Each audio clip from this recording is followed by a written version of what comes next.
సమస్తము అపవిత్రమైనది. కాబట్టి దేవా, ఆకాశము నా సింహాసనం అని చెప్పిన దేవుడివి, భూమి నా పాదపీఠం అని చెప్పిన దేవుడి.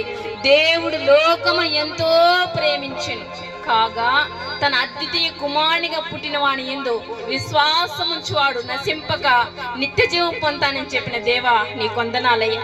ఎవరైతే నీ యందు విశ్వాసం ఉంచుతారో, నిన్ను నమ్ముతారో, నీ యందు నమ్మిక ఉంచుతారో అట్టి వారిని నిత్య జీవము గల వారినిగా చేస్తానని చెప్పావు తండ్రి. మానవుడు పుట్టుకతోనే పాపి అని చెప్పావు తండ్రి. కాబట్టి తల్లి గర్భములో దావీదు చెప్పాడు, తల్లి గర్భములోనే నేను పాపముగా పుట్టినవాడిని అని చెప్పాడు. మనం పురుషుల ద్వారా పుట్టబడిన వారు, కానీ యేసైతే పరిశుద్ధాత్మ ద్వారా ఈ లోకంలోనికి పుట్టి పాపము లేకుండా జీవించి మన పాపముల కొరకు మన పాపముల కొరకు తిరిగి లేచిన దేవుడు.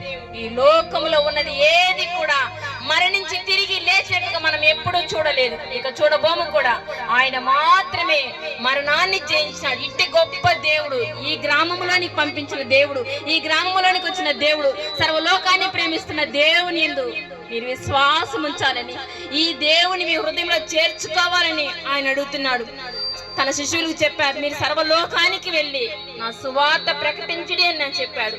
కాబట్టి ఇదిగో ఈ గ్రామంలోనికి మమ్మల్ని పంపించి ఉన్నాడు దేవుడు. నీవు నిజమైన దేవుడని సర్వలోకము ఈ గ్రామము తెలుసుకునేలాగున సహాయము దయచేయమని, ఈ గ్రామాన్ని జ్ఞాపకం చేసుకోమని, పరిశుద్ధుల పాదములు ఎక్కడ పెడతారో అక్కడ ఆశీర్వదించమని దేవా మీరు జ్ఞాపకం చేసుకోమని. ఎవరైతే మాకు తెలియకుండా ఈ గ్రామంలో పడకల మీద ఉన్నారో అట్టి వారిని కూడా జ్ఞాపకం చేసుకోండి అయ్యా. వాళ్ళ మనోనేతలు వెలిగించండి తండ్రి. చెట్టు కాదు, పుట్ట కాదు, రాయి కాదు, రప్ప కాదు, వెండి కాదు, బంగారు కాదు, ఏది కూడా వాళ్ళతో మాట్లాడదని చెప్పండి అయ్యా.